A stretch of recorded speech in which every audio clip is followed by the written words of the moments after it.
Hi-ho, Eric. Hey, Chris. Hey, good to see you again. Retrograde Amnesia is a member of the Greenlit Podcast Network, a coalition of creator-owned podcasts focused on video gaming, entertainment, and pop culture. Go to greenlitpodcast.com to find out about all the great shows on the network. Also, you can go to patreon.com/retroam to support us on Patreon, Eric. Have you been there before? OnlyFans? It's nice. We just changed our artwork recently. It looks pretty good. No, not OnlyFans. Would you like to hear some hot sounds that I recorded? Yeah.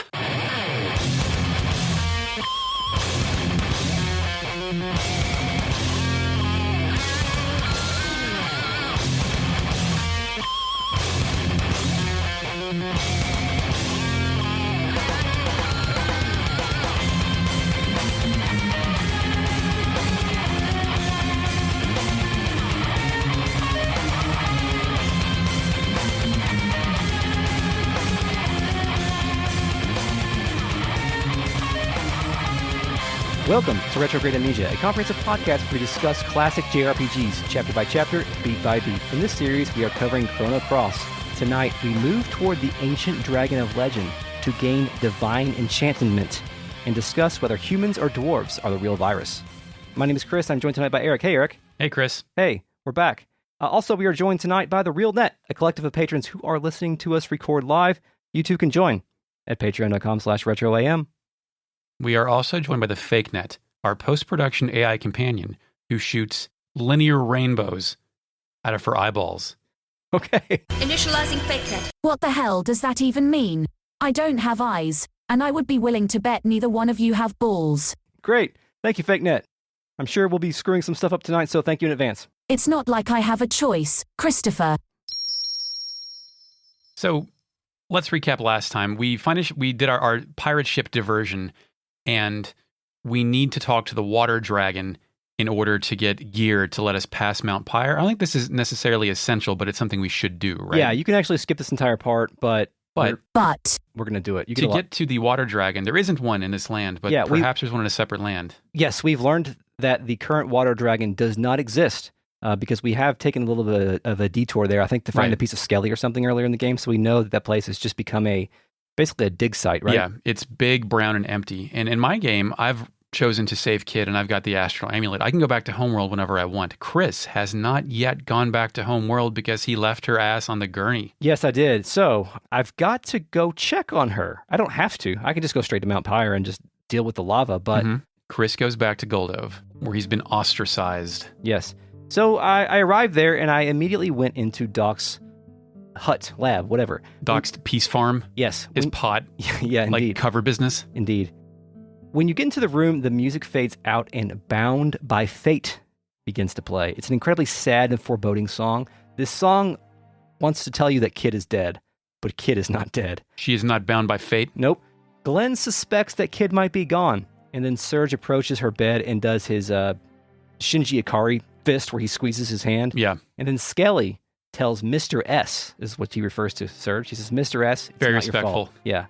Not your fault. It's not your fault. Fucking love Skelly. It's not your fault. Fucking love Skelly. I never want to take him out. I'm going to leave him forever. I'm going to take Kid out of my party. So then, a girl in a white gown walks in. She has blonde hair and her hair is down to her shoulders.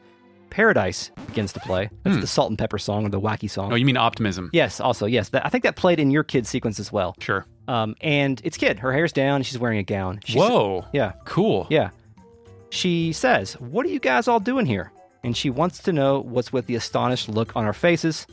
This line cannot apply to Skelly because Skelly doesn't have a face. Yeah, it doesn't have a fucking face. When you say gown, is it the hospital gown where the ass is plainly visible? No, it looks more like a nightgown, like an old lady's nightgown. Okay. Yeah. Serge approaches Kid and asks her something in silent protagonist language. And then Kid says they hid her normal clothes and dressed her in this, quote, sissy gown to prevent her from escaping. Classic prank. So that tells us a lot about Kid. Like, she cares about her appearance. She wants to be seen as tough. So I do think it would be hilarious to redress your spouse while they're asleep. Yeah, be hard, but yeah. My wife in her hot dog costume. Kid then asks if we came back because we are worried about her, and then Serge nods. Kid says that she ain't gonna drop dead from such a weako poison like that. It was a pretty close call this time, though. Not quite Lamar Odom. Yes. Glenn then asks how she neutralized the poison. Kid says that she received an experimental antibody cocktail. It wasn't her DNA, it was the USA. Actually, she said she hasn't the foggiest idea ever. The doc will be back this afternoon. I assume the doc is out drinking right now. Of course. Where else would he be? Yes. In the next scene, we are on the west side of Doc's house. The first screen. Dreamy Shards begins to play. Doc is sitting in a chair. His assistant is here too. His legs are kind of spread. He looks like he wants to stare at the floor right now. You think Doc's depressed? Oh, absolutely. Actually, let me answer this question by continuing this podcast. Yeah. Doc asks us why we are here to learn how he was able to neutralize the poison. He's like, it was just a coincidence. Then he corrects himself and calls the coincidence an act of fate. Uh-oh. Doc hangs his head like he's ashamed that he had good luck. So, kid was bound by fate to live. Indeed. I want to pat Doc on the back and be like, man, you need to, sometimes you get a win and it was luck. You got to take those W's, man. Yeah, you want to make your life better? Stay out of the sun. Yeah, exactly. Doc says that after we left, a young man came to visit after hearing of Kid's condition. He had brought a certain item. Skelly, who knows what the fuck is up, says, a certain item? You mean... And then Doc completes the sentence and says, it was the Hydra humor. Kid wants to know who brought the Hydra humor. So do I, Chris. Yeah, me too. Doc says he never said who he was, only that he, quote, came from the mainland. Do we figure out who this is? I have no idea who it is. Damn it. I think I might know who it is, but I'm going to save that for later. Kid is absolutely incensed that this person didn't leave their name. She hates having a debt to pay and wants to kick his arse to the moons, but she stops herself short and says, no, that's not what she really wants to do. She really just wants to thank this person. Maturity. Yes. Doc stands up and he says that's all he knows. In the end, he proved again as a useless doctor. He says this is not something that can be forgiven, but he offers his apologies. Kid asks Doc why he's being so formal, and she says no matter what else happened, he's the one who made the experimental antibody cocktails. Without him, she would have died. So he's the one who mixed all this shit up and created the formula, so he actually does have purpose. And then Doc thanks her for those words. I mean, anybody could have just mixed the shit up and mashed it into a crucible, right? But probably. I guess Doc did it, not his assistant. Yeah. Kid's kind of still hung up on the identity of the man who brought the humor. She turns to the group then and admits that she calls us blokes a heap of trouble. She thanks us, even though we didn't do shit. All we did was run away from our problems, right? So I don't really understand why it's worked out great for me in my life. Yeah, true. Doc asks what we dudes are going to be up to next. And then Serge confirms that we are going to continue our journey. And then Kid's in for this shit. She's like, okay, fucking yeah, you're taking me. Yeah. Noting that Serge has a lot of problems that need to be solved, which is true of both Serge and me. Now I'm beginning to feel a little bit more on track with the overall plot because now Kid's here. Like I have a number two to guide me. That's right. I have additional drivers in the plot right now. Serge wasn't enough. Skelly, as much as I love him, is not enough. If Doc had a realistic arc, would he eventually go to the bar and instead of ordering the hardest liquor available, he would slam a do? Yeah, probably. But he decides that in order to continue his arc, he wants to join the party. He wants to broaden his horizons as a doctor, just like Pip wants to broaden its reasons of the world. Doesn't the town need a doctor? He has like one of the 5 buildings in this town. He's a shitty doctor though, so he wants to be better. I don't know. Dude. Kid's like, yeah, it would be great to have a doctor. She cannot turn down a request from, quote, me lifesaver. Eric, do you want to guess the Doc joined your party phrase? Doc fixes to be in the party. No, think more simply. Ratchet man. Doc joined your party, dude. Oh. Yeah. Strangely enough, the music doesn't play here. It just keeps playing the sad music. Well, I'm going to play it. Yeah, okay. Then he asks us to rest here for the night and the scene is over. All of you rest here in my 2 beds. Yes, of course. Thanks to RPG Shrines, I have some more information on Doc. He is the village physician. So if he's the village physician, that must mean there's not another one. So yes. Doc, Sainuzuki right here. Yes, he's abandoning his post. His age is 27. He is male. His origin is the Xenon mainland. And here in another world, his height is 5'9". He weighs 146 pounds. I don't believe that. He seems pretty muscular. Anyway, he's left-handed, just like me. His Japanese name is also Doc. His innate element is white, and his weapon is shot. His accent is proper English, but sometimes uses surfer terms like calling people dudes. Okay, when you say shot, do you mean that like bowling ball people throw in track and field? Is that his weapon? I think Lucia has shot and Doc has shot. I think there's one more character we have, but I have not used any. What the hell is it? I don't know. I think it just means they have a long-ranged weapon. Fake net, what's shot? Initializing fake net. I just looked up a video of Lucca fighting and it looks like she was throwing shit at bad guys. Also, according to what I just said, her name is pronounced Lucca and not Lucia, you idiots. I think it depends on the character, but okay. Well, FakeNet already told us the answer, Thanks, Chris. Thanks, FakeNet. Thank you. Maybe try paying attention to the video game you're both playing. I really want to put Doc in my party, but I'm not going to yet just because I don't think it's a good... Because you want to win battles? Yeah, I want to win battles. Also, he's a white element, and I already have Serge, so whenever I can like take Serge out or something, I'll do that. Yeah, I mean, surely, why would Serge change? Yeah, of course no. I don't think that's going to happen. Anyway, Doc also has a fortune. Doc's fortune is, do not linger on your mistakes in the past. Humans must always look to the future. This is true. Yeah, that is true. He needs to look ahead. So. Eyes forward, buddy. Eyes forward. Clear eyes, hearts full, can't lose. Texas forever. Okay, so when we wake up, Serge seems to have just got done filling in Kid about all the various happenings up to this point. Kid confirms that we need the Dragon Tier to activate Fort Dragonia, which we already know, but she's reinforcing that. I think Kid was like, so y'all didn't even try to fix me? You all just went to go fight dead pirates. Okay, yeah, cool. Weird. She also confirms that the thing on Viper's desk was the Dragon Tier, which I think we've already kind of figured out by now. we deduced. Serge gets a choice here when Kid asks if he remembers all this shit. And I said I don't remember, and she says, God, you're hopeless. How's God spelled here? G-A-U-D? G-A-W-D? Kid says that this thing must be in the hands of Viper now. And then Glenn chimes in with some seemingly unique dialogue here and says he cannot believe this shit. He can't believe that Viper has it. The classic response. I cannot believe this shit. Yeah, basically. It seemed like it was unique dialogue for Glenn, but I could also see somebody else saying that. If you encountered someone, like if you made a new friend out in the world and you constantly couldn't believe the shit they were getting into, and let's say you just got fired, would you just follow them around? I guess. Like, yeah, I'll kill things with you too. Let's go to the park, see what we get into. I guess as long as we shared a purpose here. You played disc golf? Kid says that they are most likely trying to activate the fort. Glenn says that he hears that it is also sealed by the powers of the Dragonians, which, thanks, buddy, we already know that. Glenn then wonders if the general is trying to stop the poor military with the power of the Dragon Tier and the Frozen Flame. Kid shrugs. Glenn says that we must head to Fort Dragonia. He's heard that Mount Pyre is fiery as hell.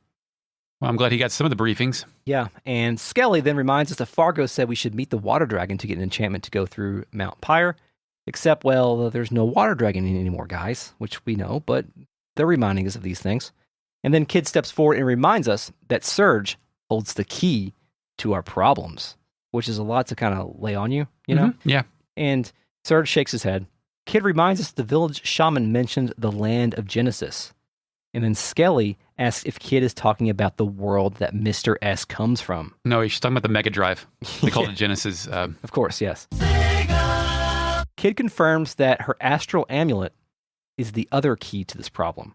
According to the shaman, a tremendous amount of energy is needed to change worlds. We need all these proper nouns, Chris. Yes. Normally, Kid says she would not believe any of this shit, but it's October 2020, so anything flies right now. She can believe this shit. She can believe it, yes. Skelly then determines that Mr. S and the amulet will make the key to cross dimensions. Good job, Skelly. I mean, you're undead. You should know about mystic things, right? He's been there. Yeah. Somebody's reanimated him. Yes. The reason for this is that it needs someone who is not supposed to be in this world in order to create the cocktail. I have just the person. Yes, just the person in order to get there. Then Kid says we need to go get this divine protection shit. Yeah. Yeah, but she's like, we can go get it if you want, but I don't need it. So this is kind of a tip that the Water Dragon Isle stuff is quite optional. Mm-hmm. I do recommend. It's a little hard to figure out too. Yeah, I do recommend that you do it though, because there's some good stuff here. She hands over the astral amulet, and then Kid rejoins the party. Down to victory music? Yes, for sure. Cool. We doing her fortune? No? We already did it. I know. Yes, thanks. I did go around Guldove to see if there's anything new. There are some new elements there at some point, right? Yeah, I think there's some new equipment, but the blacksmith there guy kind of sucks. He can't really. Yeah, do he can't do anything with iron. Yeah. So there's not much here. I did go check in on Matcha. She's still hanging out there, and she's like, "I'm ready when you are." And then I went upstairs in that house and checked in on Korcha. He's still a little worried. He's fucking pissed. He's still pissed at us, and he's like, "Are you here to laugh at me?" That's basically what he says. I guess because everything turned out okay. Yeah. And he was the one that was all worried. Worried for no reason. Is Mel floating around anywhere? Yeah, I think Mel's in the basement. I think she's still doodling down there or whatever. Doodle suits? Yes, of course. In my recollection, and I guess I'm wrong, I thought that it was Korcha who saved Kid. Was he the mysterious? I mean, he would. How would he get that item, right? How would he get the Hydra humor? He can't transpose unless he stole the astral amulet and somehow went there by himself, right? Well, yeah, but Serge can only use. I don't know. In my game, when I said I wasn't going to help Kid, Korcha takes the astral amulet from Serge and puts it on the table. Yeah. So maybe he snuck back in and get it. But then again, in the house where the little girl is over in Termina with that dragon grass or whatever, yeah, she thought Korcha was delivering it, but Korcha was there. So maybe there's a benefactor that both of us have forgotten that is secretly like influencing elements of the plot that you're ignoring in your game. Is there a light Korcha and a dark Korcha? Yeah, right. I don't know. Like if the other Korcha is also time hopping. So that's it.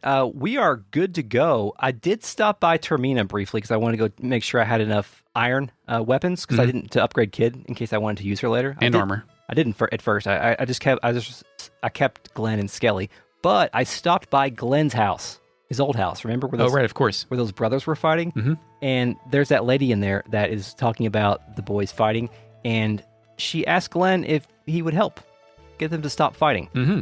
Glenn laughs in her face. Did he behead one of the kids? And says there's no such thing as brothers that do not fight with each other. Oh. Which is true. He says even Dario would apologize if he was at fault. You can fight, but you must learn something from it. Then Glenn asks what they are fighting about, and apparently they are fighting about a girl named Marina. The girl that we are talking to is not the mother, it's Marina. Oops. Turns out the person that I thought was the mom is the girl they're fighting over, and she's standing right there, so that's whatever. Great. Glenn tells them to ask Marina how she feels about it, and she says she likes them both. Glenn's like, this is a bad spot to put somebody in. This is not emotionally intelligent of Glenn to do this, especially to children. But he says, just tell them the truth. Just tell them the truth right now. You gotta say it. And she's like, okay. And like, I could feel her heart racing and her sweating because you don't want to be confronted with information like that in front of people. No, you don't want to admit a crush or hurt somebody's feelings right there when you're 12 years old. But she says she likes John, the boy outside who is training to be a hero. Remember the guy with the hero medallion? Yeah. She likes him, but John has a girlfriend. And then the boys say, oh my God, and run away. End scene. I don't think Glenn handled that well. No, he didn't. Glenn's an idiot, and he's also not emotionally intelligent. He does have honor, though, and I will give him that. I forgot to... Have we checked back in on our artist boy yet? And his father go? Not this time around, but I have at some point. Okay. Do they ever change? I don't think you can do anything until you can go to the home Termina, I think. Okay. That. So cool. I went to Opassa Beach, which I guess you did as well. Of course. This is my first trip here. And Glenn walks in and simply says, where angels lose their way, the place where the flow of time splits in two. Then I approach the warp thing, and Skelly can't believe this shit. If I remember correctly, when you did this, Greco couldn't believe this shit. So of course not. Nobody can believe this shit. Consistent. Yes, exactly. So then I'm back, and I did go, we've already discussed this in the podcast, but I did go grab the book of poems from Arnie so I can get the rainbow shell when I go back. Oh, to exchange with the young waitress poet? Yep. The award-winning Go Nintendo podcast covers the latest Nintendo news while also diving into what's hot in pop culture, music trivia, hands-on impressions, and so much more. Hopefully we can make you laugh, too. You'll find new episodes of the Go Nintendo podcast on the Greenlit Podcast Network every single week. Hey, Lassie, what are you doing here? Timmy's in a well. Sequelcast 2 and Friends is a podcast looking at movies in a franchise, one film at a time, like Harry Potter, Hellraiser, and The Hobbit. And sometimes the hosts talk about video games and TV as well. And now it's part of the Greenlit Podcast Network. Oh, Lassie, we don't need to rescue Timmy. He likes the well enough, I guess. Darth Vader is Luke's father. Lassie, I told you to lay off the spoilers. So, we're on to the Water Dragon Isle chapter, Eric. This is very hard to do if you don't know what you're doing. Right, because we don't have a boat over here. But Chris says chapter, indicating there might be a new chapter available? Yes, the new chapter is called On to Water Dragon Isle. Is the subtitle The Dragon God's Divine Gift, In Search of the Dragon Blue, or Divine Protection or Natural Selection? I don't think this game rhymes. There's no Tears for Fears here. Yeah. So I'm going with the Divine Dragon's Gift, choice A. Buzzer noise. What? The correct answer is In Search of the Dragon Blue. ... I don't agree. Yeah, well, that's what it is. So, carry on. So as I understand it, in my game, I have someone called Rasley with me who is a fairy. Yeah. There's a whole meta game here where you have to complete a weird set of objectives to get Rasley's level 7 tech. Like, if you can't have fought the Hydra with Rasley in order to get this, and there's a specific set of circumstances you have to do while you're here that we'll get to. It's a very complex, not very, but like unnecessarily complex thing. Yeah. So, did you have Rasley for the Hydra? No, I took her out because she kept failing on those dwarf fights and dying. So I didn't intentionally do this. I just brought somebody else at the time. How do you get to Water Dragon is, you know, the sleepy fisherman who speaks in riddles while Lena's been babysitting for 3 weeks? He's the one that's like loaded with metaphor, right? Yeah. You talk to him and he just offers to take you there for 100 gold. Oh, yeah. I've got that, right? I do. And he has the exact same graphic as Korch's boat. Yep. But he drives us only there. We don't get control of his boat. He basically shepherds us there. Yeah. Shepherd. And I was wondering if we could explore a little bit further in here, like if we could go through Fossil Valley. But there are soldiers. I think that's the poor military that are blocking off Fossil Valley here.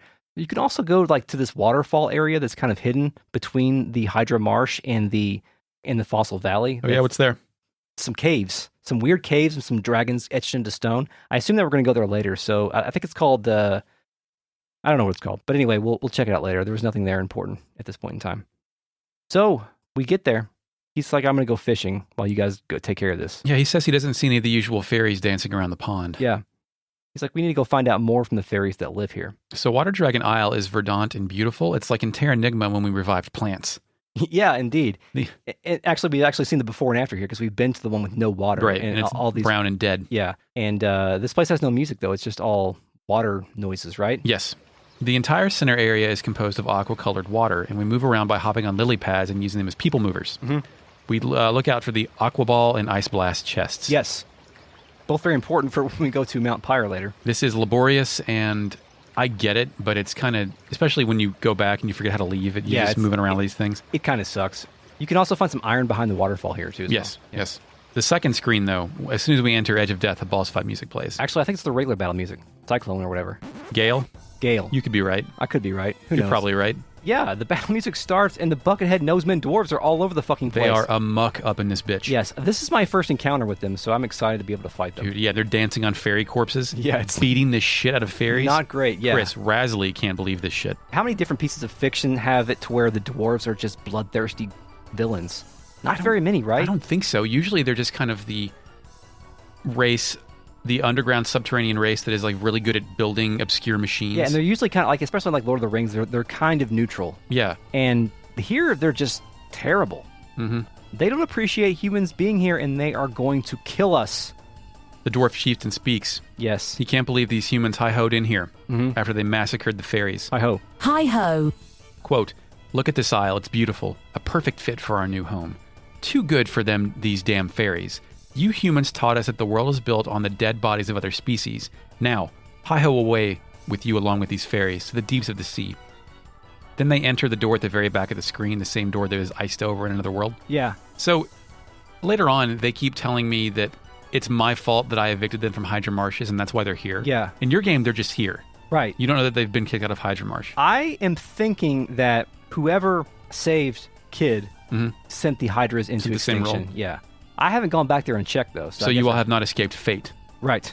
I guess. Okay. So this first fairy I speak to, she's in blue. She's weeping and says the dwarves killed everyone. She seems mystified that Rasley is all right. As she's dying, she tells us to be quick, that Rosetta needs our help. So be quick here is essential, because if you take too long, Rosetta at the end will actually die. Yeah. And to get Rasley's level 7 tech, you have to take so long that she dies. Yeah, and you told me this in advance before I got here, so I didn't know. I mean, I understood that you told me that I needed to do this quickly. You didn't need to, just, hashtag content. Right, and so I sprinted straight there. I didn't get any of the treasure. I didn't fight any dwarves unless I accidentally ran into them. Oh, I'm sorry, Chris. And so I missed some shit, I think. All right, so well, tell don't me what worry, I got it. Yeah. Well, we got a battle first, right? I think no. Yeah, as soon as we go up in the cave, we have to do a battle. Well, there's all these dwarves that are either dancing on fairies or beating them, and as soon as you talk to them, they fight. The first dwarf I meet is over a red, dead fairy. Says, quote, "You human bastards, you dare befoul our new lands too?" And I beat him, but there's no victory music because the fight music, Gale, never stops playing. Yeah. The other dead fairies do not speak. They're actually dead. At a certain point, one dwarf says, "Hi-ho, darling, you shall perish in the depths of the sea along with those fairies." Another one claims we do not cherish the treasure of nature as we do. Another fairy is begging for the dead fairy to wake up. Then we get to the third screen, Chris. The dwarf chieftain is here. Yes. Quote, "I suppose this is fate. This ends now with your death. Die, human scum. Hi-ho." Yes. Hi-ho. Hi-ho. It's the same troop that I fought in the Hydra Marsh, where there's a bunch of them, and they start off with the hi-ho chorus. Yes, I recognized the hi-ho chorus from our previous podcast. I was like, okay, I get to experience the hi-ho chorus as well. So it's Daffy Dwarf and Daggy Dwarf and some regular dwarves. Yeah, here. and regular-ass dwarf. And if you take out one of the factions, they can't do the hi-ho chorus anymore. Oh, cool. However, I'm like 4 stars higher than I was last time, and hi-ho chorus does like 15 damage now. Yeah. So I massacred these dudes. In fact, when we beat these dudes, we get our 12th star level. Yes, I got a star. The chieftain is then pissed and he says this shall not happen again. He then tells Talruf and Berduf to Yeah. retreat. He also says the next fight will be your last. Come after us, humans, if you want to save the fairy. So this was like a warm-up to Yeah. a future battle. They kind of somersault down the waterfall after that, which is a Yeah. pretty cool move. Yeah, it was pretty neat. I hightailed it straight down there to go to the boss battle, so proceed. It's kind of where I went. The fourth screen is the bottom of the waterfall. The dwarf chieftain says, "So, you've made it this far, but you will not find us so easy to defeat. We will settle our scores here by avenging the extinct Hydra and our dying homeland with your death." What do they wheel in, Chris? Fucking tank. It is a murder tank. Its front end is a dwarf face. I love dwarf technology. Yes, it's amazing. This tank has some incredible battle animations as well. What's it called? I missed it. The hi-ho tank? The Hi-Ho tank, yes, the Hi-Ho tank, yes. Yes, the hi-ho tank. Shit. It's beautiful. It also has two dwarves that like escort it, too. Yeah, there's two dwarves on the side, and it's important to take those guys out early on, too. It's got some incredible animations. Mhm. There's one where the pilot will come out to fire a cannon, and it kind of like quasi-transforms and opens up so that the cannon can become Yeah. fully erect. And it also has this move where it kind of goes straight at you, and it strafes across the battle, and it shoots you with a machine gun. When it drives on you, the element shot, it deploys the main cannon, like you said, it gets the erection, but then the pilot dwarf does sick dance moves on it while it charges its shot. Yeah, it's amazing. And after it fires, he struggles to climb back up to the command seat and falls in heads first. Yeah, it's great. Great detail. It's such a great detail. And this thing's pretty tough, too. It's a legit battle. I did it 3 times. Wow. The first time You kept getting smoked? No, the first time I ran away because I mismanaged my health, and then I went back and I beat it, and then after I beat it, RetroArch crashed, and I had to go do it again. Great. So, Cool. anyway. Eventually, it starts swirling with electricity and catches on fire. Yeah. Then the back hatch opens, and all the dwarves inside run out the back door as it explodes. Yes. Light is shot out of the command seat, and it launches the main pilot 1,000,000 feet in the air. It's like Team Rocket. Yeah. He falls back to Earth and hits the ground and dies on impact. It's amazing. We get another star. Indeed. So when you do run away from this battle, the dwarf chieftain is like, if you turn your back, I'm going to fucking kill you. So I imagine if you try to run away, you get blasted or something. Cool. I didn't try it, though, because I was having some save state issues, and I was nervous that I was fucking some shit up. So After this, Chris heard this music earlier, but this is new to me, The Prisoners of Fate. yes, bound by fate. Of course. The dwarf chieftain marvels at our strength and asks if he is to be driven off his land once again. Quote, "Is there no land on this planet where we can live in peace? O goddess of fate, why are we dealt such a hand? Are humans really the greatest species on this planet? These heretics of evolution, these destroyers of the planet, ugh. Then they evaporate like Yoda." That's some harsh prose there. Yeah, Heretics of evolution, destroyers of this planet. Yeah, Serge no-sells all of this, denying his role in clear genocide for the sake of a lady he met 2 days ago. Chris and I have some study questions. Okay. You ready? Yeah. First question. There's I got 6 here. Okay. Was this murder? No. No. No. Yes. We didn't just murder an entire Well, race yeah, I mean, yeah, we in cold blood? we murdered them, yes. We murdered them. I think that it was justified, though. It was justified murder because they attacked us. Okay. Although we probably shouldn't Even though we be- displaced them off their land yesterday. That's true, but they were displacing somebody else, right? This is true, but This is how Earth... the initial conflict was This ours. is how geopolitics Nobody was works. fucking with them in the Yeah. Hydra Mart. Nobody wanted to go there. Yeah. It's poison. Mhm. Next question. Will Serge ever be forced to reconcile with his actions here? Absolutely not. Okay. Next question. Will Serge's friends call him out on this clear bullshit? No. Okay. Will we see more dwarves somehow in another world? And if so, will anyone be compelled to apologize? Well, there was the one dwarf that was hanging out in the bar in Guldove. But he was drunk. That's true. But he seemed friendly, so I wonder if the dwarves have a different... Or maybe the dwarves have been I mean, you don't know how eradicated alcohol affects dwarf physiology, right? That's true, yeah. Perhaps it just neuters them. Yeah. Next and final question. Are dwarves emissaries of their environment? Are they tied into Kato's clear stance on the whole humans erecting the planet bit? Can you imagine if Cloud could kill the live stream? Is this the same thing? So are you asking me, do dwarves equal live stream, basically? Yeah, and are we just killing like the natural assets of this planet? I mean, although I think one of our patrons, I think it was Cliff Racer, pointed this out in a previous RealNet comment about how the environmentalism message contrasts with the fact there's very little industry that we actually see. It's all fishing villages. And so the idea of us destroying the environment is not something that's necessarily right in front of us. So it's very confusing. So I think the only sort of anti-environmental things that we've been doing is wrecking the ecosystem. So obviously the Hydra was part of the ecosystem, and I guess my answer here is yes. Yes, dwarves are live stream because dwarves are part of the ecosystem. Yeah, they were protecting the ecosystem and their home. And if the dwarves are not in the Hydra marshes, they're going to go other places to kill. It's just maybe the dwarves aren't sentient. Maybe they are. Maybe they Like, are Klingon. we had such an advantage because they're wearing garbage. Yeah. Right? Their dwarf tank is made of garbage. It is unreliable. They can barely pilot the thing. Like it's a Trojan horse that just happens to fire guns. Mm-hmm. We took them apart. Yeah. Is that all for your study questions? Yeah, that's it. Thanks for preparing that, Eric. It was good conversation. Thanks. I checked on that downed ferry. It's Rosetta. She's alive. No, okay. In my case, she says she'll be fine, but she wonders if the other fairies will be okay. Glenn says that the dwarves are gone. He doesn't sense their presence anymore. And then Skelly says, BRB, we got to go do something. Okay. In mine, I reached Rosetta and she's dead on the grass. Rasley calls out her name. Kid asks if Rosetta is Rasley's big sister. Rasley doesn't answer and is too wrapped up in this murder shit. Yeah. Kid then wonders what would have happened if they had gotten here a little bit earlier, which would have saved her. Correct, video game. Yeah. But this is the only way we can get Rasley's level 7 tech later in the game. Mm-hmm. This is not the time for puns. Yeah. But Rasley says she is very sorry. Yeah. And asks to stay with Rosetta for a bit longer. She leaves the party. Interesting. Huh. Character development for a non-main character. Cool. So is that it? That is it. Do you have to replace her? Yes. Okay, cool. So then we have to proceed on, right? We can't mourn the dead or celebrate their life. We have to go to the Water Dragon. Indeed. Garden of the Gods plays. Yes, Sea of Eden, I think it's called in mine. It's the press start screen music. Right. I didn't know that music was actually in the game, but it fits perfectly here. Great opening line. Yes. Welcome, son of man, now come to me. Yeah, and that's kind of like text that's kind of just appears on the screen. Screen text. It's omniscient narrator. Yeah, great. We walk forward slowly to approach the water dragon. He has the face of a toad mixed with a catfish, I think. Yeah, it's strange. He's got a lot of brightly colored frills across his back as well. He doesn't look like what you think of a dragon traditionally. No, he looks like Gulpo from Knights. Sorry about the deep cut, but it's a definite what the hell is this thing? Yeah, it looks cool. I like the design of this thing. What's funny about this is we approach it, and we approach on a platform that is clearly there for presenting yourself to this dragon, and then Serge walks on the dirt next to him. Yeah, it doesn't make any sense. What are you doing, dude? I don't know. He speaks in Dragon Quest 1 language. What's that? Thee, thou, that kind of stuff. Oh, okay. It says, "It is but a trifle for we sleeping dragons who hath dwelt upon this land for ages." It then tells us the fire dragon lives at Mount Pyre.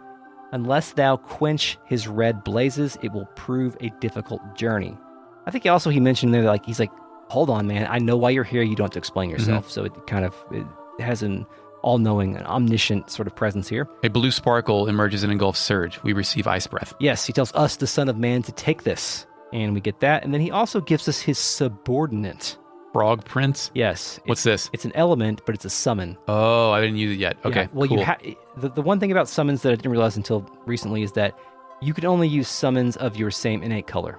Right, they can only be bound to someone with that color. Right, and you have to turn the field that color and then use it. So it sounds like a lot of work to get it to work. Thank you, Pipor. So anyway, I listened to my lessons from the Spice Boys. So then the screen fades to black and we get more text.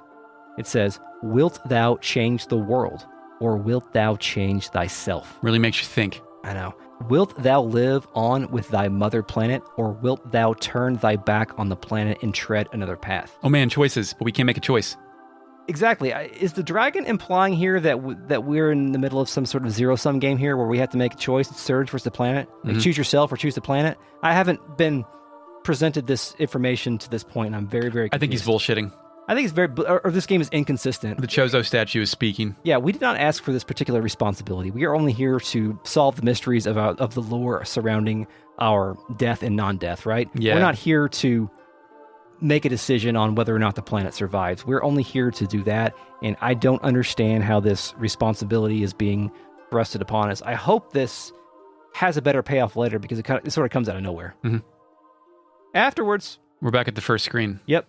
We're with the fairies in front of this place. Prisoners of Fate resumes playing. Yes. Kid, in my case, I didn't have Kid with me, but she's standing with us now. Did you notice that? There are 4 characters standing at the bottom of the screen. Well, I always had Kid. Oh, okay. So in my case, Kid was introduced. Even though she didn't say anything, she was there. The fairies then blame us for driving dwarves to this place. Also, it's also evening. Like, it looks a little bit more dusk here at the moment. Yeah. And in my game's path, I had nothing to do with this shit. Right. Like, I didn't do this. And we're taking the blame here for all of humanity's misdeeds, I guess. Of course. They say they hate us and they want to drive us off the island and get the fuck out of here. In my case, Rosetta chimes in. She says, "A very sad tragedy triggered by the acts of humans." She then goes on to politely ask us to leave the island, but Kid then just fucking passes out. Okay, this explains what happens to you later. Yeah. In my case, they beg Rasley to come live with them. Rasley rebuffs them, saying to give up on Serge and his friends now would be a betrayal. Rasley apologizes for our actions. She requests they bury Rosetta on Moon Isle, so that she may forever watch over us from above. Rasley vows to return here one day. Had we saved Rosetta, Rasley would have gotten the Wisp cape right here. And then we get to Chris's special scene, which I swear to God I took notes on. That's all for you? That's it. That's all I got. Okay. I didn't get. Chris gets a scene up here after Kid passes out that I did not get. It's weird that you have to miss this scene if you do this Rasley stuff. It seems like you should still be able to get it, but nonetheless, in my case, Kid passes out and the scene fades to black. Then we get some FMV, some CG cutscenes. It's a burning building, and there are children's drawings on the wall. But who are in these drawings? It's the Chrono Trigger cast, the 1080 cast. It is Chrono, Lucca, and Marl. Lynx is standing there, peering out of a window as the building burns. He's in the burning building for some reason. Yes. Turns around, gives that sinister gaze. Yeah, so we have created a clear connection to Chrono Trigger if we haven't already, because we kind of found the epoch and a couple of other references up to this point. But we're definitely getting more of those connections here, even though it's kind of a scene you might miss. Then Kid wakes up. We're at a campfire. We're camping near some small broken brick walls. Yeah, it's like you're on some steps that approach like a small lake or something like that. Yeah. It's a really unique scene. It is, and where's the rest of our party? Flash forward a little bit, like after this is over, we wake up at Water Dragon Isle, so I guess they were just somewhere off on the side of Water Dragon Isle. Yeah, maybe outside of the official grounds since they've been banned from the property. Yeah. It's very dark. Only the campfire is lighting the scene. You can kind of see Serge sleeping off to the side, but Kid is the main character in the shot here. Quick question. Did the water dragon not yell at us for slaughtering all of his fairy guardians because he knew what would happen anyway? Yeah, maybe the water dragon has some sort of implicit knowledge that... Well, he said he knew we would be here and that what is going to happen, right? Like, they've got some time knowledge. Yeah, that's true. He knows how the ecosystem is going to wax and wane here with the flow of the dwarves. Yeah. So then anyway, Kid, wakes up, right? Yeah, she wakes up, she looks around and wonders what's going on. Then she kind of stands up and sits down on the edge of one of those small walls. Step. Yeah. And she's looking at an amulet or a lot. I assume she's looking at the astral amulet because she's holding something in her hand that's kind of blinging a little bit. Also of note here is that the way this scene is framed and there's several different unique animations for Kid here that are really nice looking. Like they're really expressive for what it is. These characters, these rendered characters, polygonal characters, don't have the opportunity to be very expressive very often unless the camera kind of zooms in, but here they do a really great job with it. She sees Serge waking up and apologizes for waking him. She says she's had a bad dream. Seeing the fairy's eyes filled with tears over her lost friends triggered the memories of Kid's own past. Then Serge gets up, sits down next to her. The Girl Who Stole the Stars begins to play. This is a very soft tune that has like a la la la thing kind of sound in the back.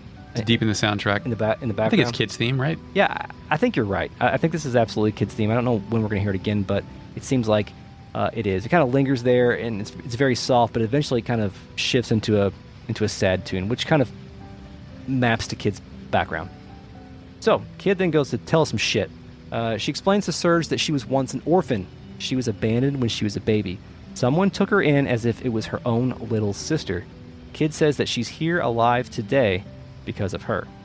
Kid then leans back and looks towards the sky in another really great animation. She ruminates on the past, how everyone was so happy even though they were poor. That is until, quote, that Lynx bastard came and shattered our happiness to pieces. Shattering the egg of dreams. Indeed. So this is a clear indication that Kid was part of that fire that we just saw, which means Kid has a connection to the Chrono Trigger 1080 cast. A clear connection. Yeah, a clear connection here. It's a sequel, guys. Lynx apparently raided the house and kidnapped her, quote, sis. Kidnapped? Yes, and burned it all down. Kid has been alone ever since. Kid says the idea of guardian angels is a load of rubbish, aka bullshit. Kid stands and then steps off the rock, and then her prose gets even more purpley, and she says, in this world, the underhanded always gets the last laugh. This is a nice guys finish last kind of thing. Yes, that's what she's trying to imply. Yeah, she says the ones who kill, the ones who devour, they're the ones who survive. That's the only rule of this world. I think she's trying to laugh it off, but you can't tell if she's laughing or crying here in the animation that she's doing. Just like me. Yes, indeed. She then goes on to lament about how shitty humans are.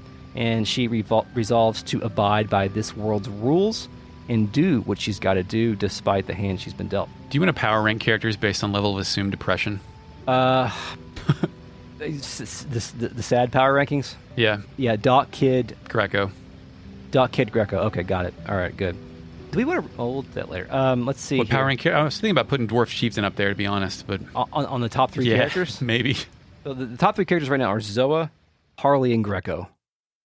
And now let's keep Greco. Okay. Greco's still there. I kind of want to put Skelly ahead of Greco, but... Yo, no, actually, you're right. Yeah. Okay. Skelly, we even talked about the cool shit he does with his idle animations. Yeah, we'll do that next time, but he's really good. Yeah.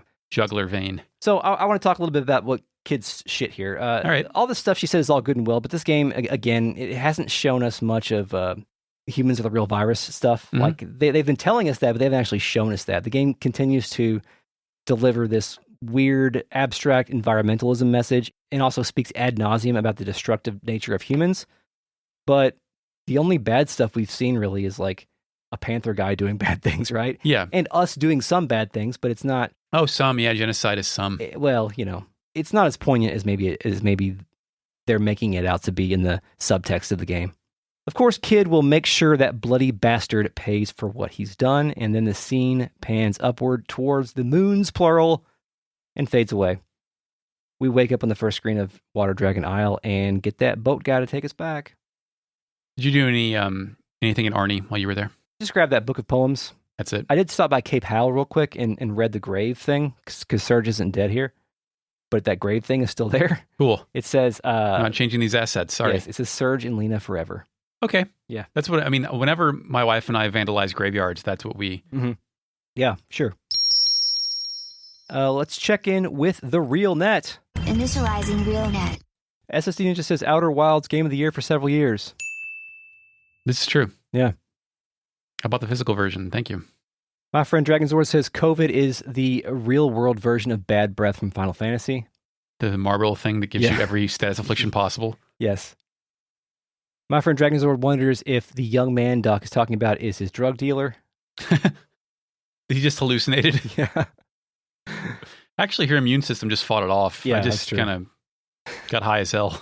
My friend Dragonzord says, I want to believe the water dragon sounds like Phil Collins simply because the son of man from Tarzan pun, and no, I'm not sorry for how bad that was. No, that's a great comment. Yeah, that's good. Yeah. It's a studio. Okay, thanks RealNet for joining us tonight. We'll see you next time. Outtakes coming right up. This episode is a production of Retrograde Amnesia, recorded on October 12th, 2020. Thank you, Mark Shepard. for the intro track. You're welcome, Chris. Find us on Twitter at RetroAmnesiaPod. Subscribe, rate, and review us wherever you get your podcast. More importantly, tell a friend about the podcast. Email us at retrogradeamnesiapodcast@gmail.com. And if you like us, please consider supporting us on Patreon at patreon.com/retroam. Get early access, bonus episodes, miniseries, and more. Until next time, Eric. Yes, we will kill the prisoners of fate. And now you may go back to sleep and take a nap.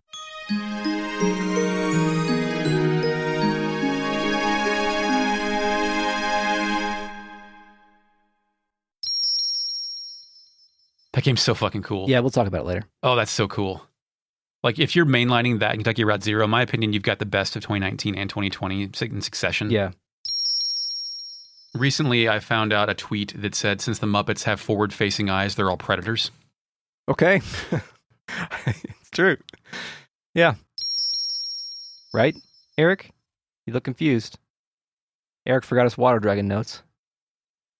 Well, we'll cut this, but you get a scene here that I don't, and I saw it when I was capturing sound, and I took notes on it, and they're gone. Oh, okay. But we'll just keep going. Only the ones who don't... Oh, I'm sorry. It's fucked up. Like, to me, this didn't read right. Yeah. Only the ones who don't anything. Yeah, did you have the same quote? Yeah, okay. yeah. I don't have it in front of me, I'm but I going to remember delete a word to make it make more sense. Like, I think it was written down wrong, so what she said was actually wrong. Yeah. Only the ones who don't anything of hurting... So basically, I know the word. You got it? Yeah. Only the ones who don't think of anything of hurting others are the ones who get blood-stained fortunes. No, that's not right. Only the ones who don't